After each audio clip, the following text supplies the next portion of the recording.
15টা সুন্নত মুখস্থ রাখতে হবে। 1 নাম্বার সুন্নত ফজরের সালাত জামাতে পড়তে হবে। 2 নাম্বার সুন্নাহ হচ্ছে আসিওয়াক, মিসওয়াক করা। 3 নাম্বার হচ্ছে দুহুন, তেল মালিশ করবেন। বিশ্বনবী জাইতুনের তেল চুলে আর গায়ে দিতেন।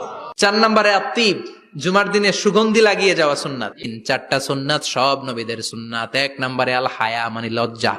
আরেক বর্ণনা এসেছে আল খিতান মানে সুন্নাতে খাতনা, এটা সব নবীদের ছিল। আর সেওয়াক, সব নবীরা মেসওয়াক করেছেন। আত্তিব, সব নবীরা আতর লাগিয়েছেন। আর নিকাহ, আর লিবাস আহসানা সিয়াব, সুন্দর জামা পরা। সারুস সালাহ আলান নবী, বিশ্বনবীর উপর বেশি বেশি দুরূদ পড়া। এরপরে বিশ্বনবী বলতেন জুমার দিনে সূরাতুল কাহাফ পড়বা, কাহাফ পড়া সুন্নাহ। মসজিদে আগে আগে যাওয়া সুন্নাত। বিশ্বনবী বললেন হেঁটে হেঁটে জুমার নামাজে যাওয়া সুন্নাহ। এরপরে বিশ্বনবী বললেন আদামু তাখাত্তি রিকাবান নাস, মানুষের ঘাড় ডিঙ্গিয়ে সামনে না যাওয়া সুন্নাহ। এরপরে বিশ্বনবী বললেন দুখুলুল মসজিদে রাকাতাইন, জুমার নামাজের দিন মসজিদে ঢোকার পরে 2 রাকাত পড়া সুন্নত। কয় রাকাত? 2 রাকাত। এরপরে বিশ্বনবী বললেন ইনসাত, চুপ থেকে খুতবা শুনবা, তাহলে জুমার নামাজে কথা বলা যাবে না। বিশ্বনবী বলেছেন জুমার নামাজ পড়তে যে যদি কারো ঘুম আসে জায়গা চেঞ্জ করে বসো।